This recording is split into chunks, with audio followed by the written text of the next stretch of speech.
Welcome to Hit the Bar, the Shrimps fans panel. Exciting edition tonight, I promise you, after we've had a week off. We had 3 games to talk about. We've got Paul here and Brian and Dill and Holpy. We'll start with the Accrington game, which of course you sponsored and we won it. Are you the lucky omen for us? Yeah, it was the best. It was the best night of my life so far. Thank you for organising. That was great, mate. Thanks for inviting me. It's all right. And we played well, and I am quarter to 3 when we went down, and they were playing Bring Me Sunshine and Glen well like that. And we went on the field, and the funniest thing was, the referee put the ball on the centre circle, and they all stood down, and I'm looking at the ball, should I kick it or should I? Put it on there. Yeah. Well, a good omen for that, and it was a good performance, wasn't it, Brian? We really turned up to that game, and after a shaky start, maybe. I'm going to say, I thought we were poor in the first half, and I think we could have got 2 or 3 goals. Second half, we were dominant in that. Yeah. He made some good changes. I thought he really did tweak that nice, put the back 3 and made some nice little Dackers came underneath his cameo, and it all went well, But we had a bit of luck, didn't we? We did have a bit of luck, but I just thought even when they were playing well, I thought we coped with it okay. Yeah. Sean Worley was running the game a bit in midfield for them, but they weren't cutting through us or anything like that. How did you see it, Dill? I was concerned in the first half, to be honest with you. I thought we were going to get a repeat of what happened at their ground, because that was just an awful game of football, and I hated every second of that. I thought it can't happen again, not here, because you can't lose to your rivals at home in a relegation scrap. You can't. Yeah. If you're going to stay up, they're the games you have to win. What do you think of the one-on-one? I thought he was going to carry that. Yeah, I know. It's a good point, because we've done really, really well in derbies this year. We've got quite a few wins. We've had Aki at home, Carlisle away, Barrow away, hopefully Barrow at home. And to put 4 let's count Tranmere and Fleetwood. Fleetwood as well, lest we forget Fleetwood. And their manager weren't happy. Their manager weren't happy, the Accrington manager. No, I didn't Managers aren't happy with the one-on-one which the Schofield save, you mean? Yeah, I thought he was going to bury it. It was a good start. Brilliant save. At that point, they would have just put everyone behind it and we wouldn't have broken down. Because I do think we struggle sometimes when there's so many players behind the ball.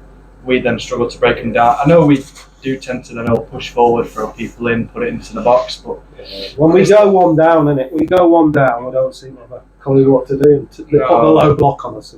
So I think that would have been it. It would have been another 1-0 loss. So I'm glad that in the second half we did start to kick on a bit, and then we made the changes, which I won't get ahead of myself, but to then not make any changes on Tuesday night at Doncaster.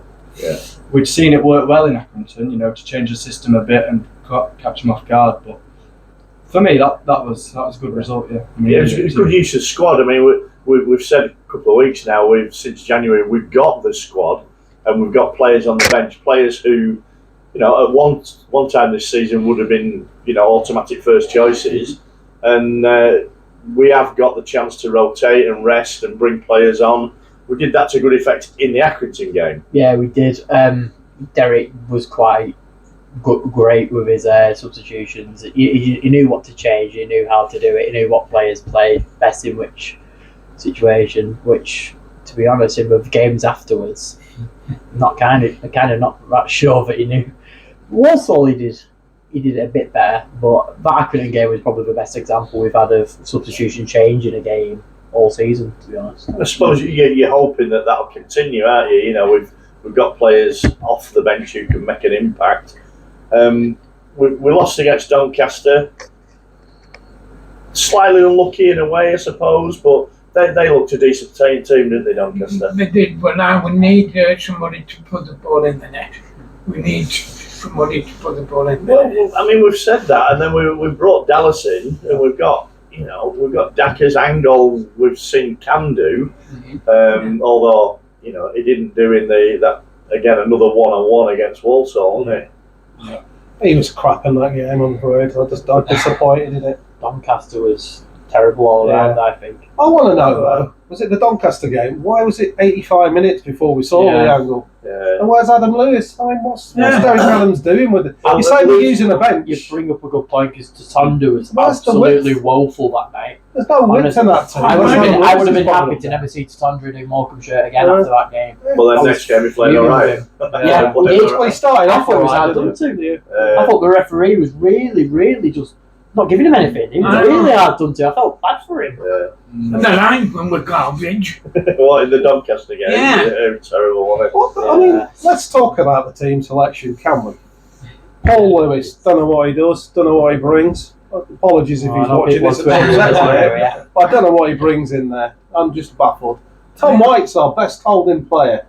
Been brilliant all season.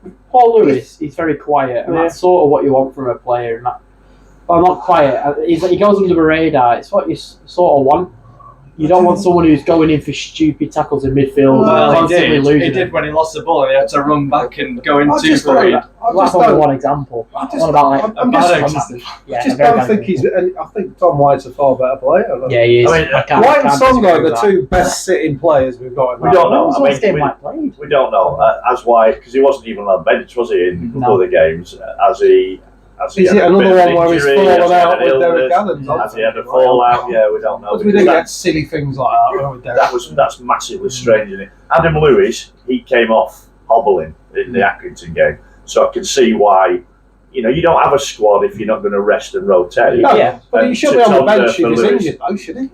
Yeah. But he should get longer than about 10 minutes. I'll bring up another one. What about Jordan Slew? Where the hell's he been? He played yesterday and played really well, apparently. Tollett's another option in the wide areas. You get those two as well. Starman, he fell off. Well, he hasn't fell off. He's fell off a team sheet. Don't know why.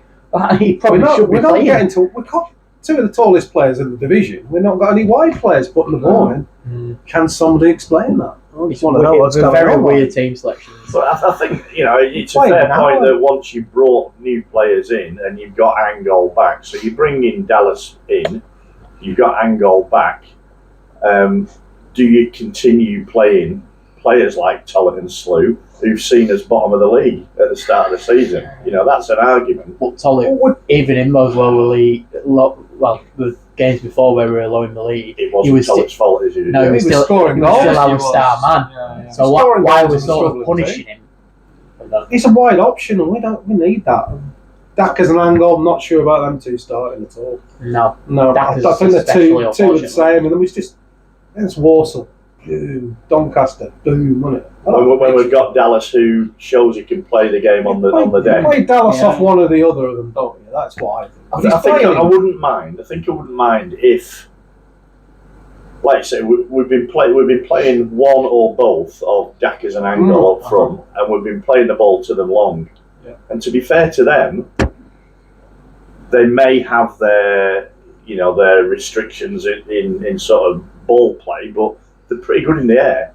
They both win the flick-ons, and we're not anticipating. We're not anticipating. We've got to play a clever player off them. Dallas looks like he could be a good, clever player in the box. But he's playing him in that withdrawn kind of striker role now, isn't he, behind them two? We've got attacking players, but we haven't got a certified goal scorer. That's what we need, because that's what we haven't got in the team. Look at all the other teams around us. They've got player who's got 15, 16. Yeah, that's what I mean. Yeah. Whereas we've got at the bench. Tollett on. Really sharp on the bench. We'd kill for a guy like that. So, I mean, you talk about team selection. Somebody's mentioned we've got 3 decent centre backs. 4 if you count George Ray, who played in the reserves game the other day. 3 centre backs. Is anybody? I would definitely go for the 3 centre backs personally. Lewis on a wing back, especially in a game like what we saw with Walsall against top of the league. You do need that defensive. Songo and White can be sitting in there, and then you've got. I'd happily sacrifice one have one striker rather than what you play a number 10 behind 2 strikers, and that gives you a bit more. Exactly. Well, I play Dallas as one of the strikers. I think he needs to get box. When he scored his goals, he got on the box. One of the big lads rather than just playing off him and Cook or whoever behind them. It's like a 3-4-1-2, I suppose. coaching things. We know that the either Angol or Daka's up front wins the flick on headers, so you get somebody behind him. That's one of the things. The goal that we scored against Fleetwood, Adam Lewis plays a ball in, Daka's it's good. stronger than good his goal. man. Yeah. To me, we should have scored 20 goals like that this season. Yeah. Warsaw, wasn't it? Because Lewis plays that ball. If Lewis is playing, you run in. He plays that ball 4 or 5 times every single game. You just how the hell we've only scored? I mean, you could say Tollett at Barrow was a similar goal, but you're not really playing Adam Lewis, so maybe that's not there. I don't know. I don't know. We don't know how fit, like you say, Adam, not. Yeah. We don't know how fit he is. But to not feature him if he can get up and down that pitch for at least 20 minutes is ridiculous, in my opinion. He's the only guy that puts it in there. Gwion Edwards, should we talk about him? Loads of ability, just goes around players, but then he just makes a nonsense pass. Or he has a shot when he's like 20 players in front of him or something. Yeah, he's got all that talent, but he never uses it. I don't think he's looked as good this season as he did when he was fit last season. Yeah. I don't know whether he's lost a bit of confidence. Do you not think and why, against Walsall, why did the Walsall player come off and started going man and down to them? He was winding them up. Oh, at the end of the game, yeah. There was a bit of a wind up there, wasn't there? I thought they were a and niggly, narky little team in the measure of their manager. Another thing, can the FA step in or players from other teams going down when there's nothing wrong with them? I don't know. I thought there's always been. Did you see that goal? It was like, shall I? I think you realised he wasn't getting away with it. He was getting the bird. He was at our end when he was getting the bird off the fans. But it's like a good point you make. Also, didn't look that fantastic. I mean, you never know. Had we got a goal back, they may have stepped up a gear. They may have had another gear to give. But long ball team. Derek Adams was right about that. But how did the sending off happen? They did what we haven't done. Ball went forward. Their lad flicked it on. The other lad anticipated, got behind us, and Williams, he had to make the challenge, and he was just sending off. No complaints about that. But they were a bit clever with that ball forward. I think we've had a few penalty decisions that have not been given in like similar circumstances. Well, some say handballs the Doncaster game. Yeah. Anyhow, so we've come off the back of 1 win against a team near the bottom, and 2 defeats against the teams higher up. We've not done too badly against the teams in the bottom half. Seems an obvious thing to say, but it doesn't always work out that way. And we have got games coming up. We've got Gillingham, we've got Carlisle, we've got Barrow, we've got Swindon, who I know have picked up a bit, but they are still in that bottom half. We need to make certain that we get points out of these, don't we? Yeah, you have to beat the teams in and around you, especially Carlisle. They beat us, then we're only 3 points ahead, so they catch us. And then it's one of us waiting for Tranmere to slip up. We can't have that. We can't. It has to be us waiting for Tranmere, not both of us.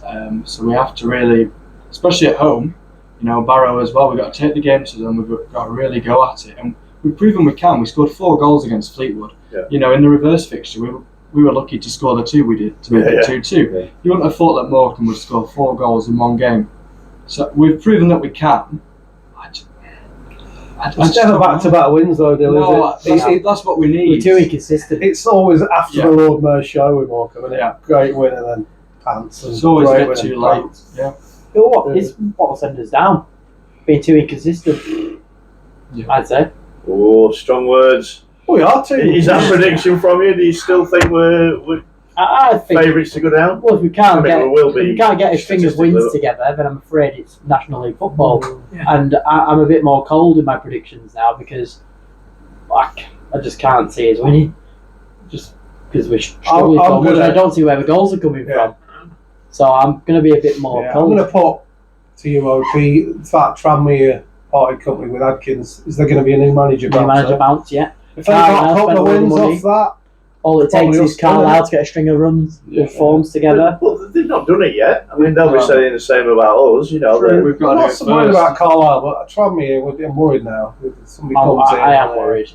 Why? Because you think they're not a bad team, but have just been badly think a new managed? manager might come in, or even a caretaker, and they might just get 2 crabby wins. And how far? That would be 8 points behind. Would that be too much? Probably. I'll argue there might be a bit more to what's going on at Tranmere. rather than the manager. From what I'm seeing, it's But the fans, lack of player I effort. watched the end of that game. Their fans booing like crazy at the end of it. Players don't want to And we play. played Gillingham on They don't have it Saturday. on, Then I don't think they've won a game since December the 14th. Yeah. And I don't think that Gillingham plays like John Coleman won what the hell. John Coleman gone to, sorry about swearing, what the hell has John Coleman gone to? Well, we're not his Gillingham players. for. Gone that far down. We're not his players, so we won't be playing the style of football he wants. Well, that's great if it happens at this. Yeah. You usually get, don't you? You usually get one team that drops right from the mid-table, drops right down Yeah. at the end of a season. I'm seeing Gillingham as possibly being that team. I agree. We need to beat them anyway, don't we, I Saturday? think Barrow as well dropped off alarmingly, haven't they? But they might just have enough to stay. But we've got to play again. We've got to play these beat 'em teams. up there. Yeah. We've got to play them. And I think Dallas was playing for him when we played up there. wasn't Yeah, he? at the post. He was the guy at the post. Yeah. So, hoping. Are we hopeful for the next few games and for the rest of the season? You said you're a little less optimistic. I'm hopeful for Gillingham. Wimbledon was not a cat in hell's chance. If I'm honest. They are a good side. They're genuinely They're are very a good good, side. very good. Matty Stevens is prolific. Yeah. I'm not saying that 'cause I'm distantly related to him. Name drop. And MK Dons, they're a bit of a bogey team for us. They've dropped down a bit as well. They have dropped down a Well, bit. yeah, We had a yeah. great win there last We did year. win there last Very good. But Derek was Still, give me some hope. Come on. Yeah, I'll say one thing, that if we win and Tranmere draw or lose on Saturday, we're out the relegation zone. So Yeah, that's something that's to look the forward incentive, to. isn't it? And the thing is, they're playing Port Vale, so I don't think they're going to win Very that game. tough. Very And tough even side. a draw, we've got better goal difference. We're out the relegation zone. We just match them rest of the season, home and dry. There you Positive, go. that's what I want to hear. It is positive. Ryan. Gillingham, I think that's another seesaw game, innit? If we win it and we're all up, yeah. I think every game's that now, isn't it? If you can't win that one, Yeah. then Yeah. I'm with hope. You're thinking. You've said what it, can we Glenn. win? On current form, they're crap. So we've got a chance. Haven't we? Yeah, Got a yeah. chance. And as Paul said, it's not a happy camp there. No. You know, No. I mean, we still say it, don't we, about our squad and our, the sort of sense of togetherness. There's no dissent there. There's nobody having to go at the manager or. Fans are still sticking a bit quieter than we So are. on the pitch we're Yeah, all right. the On the atmosphere's pitch not- we're all right. We've heard the finances. Are we getting into that?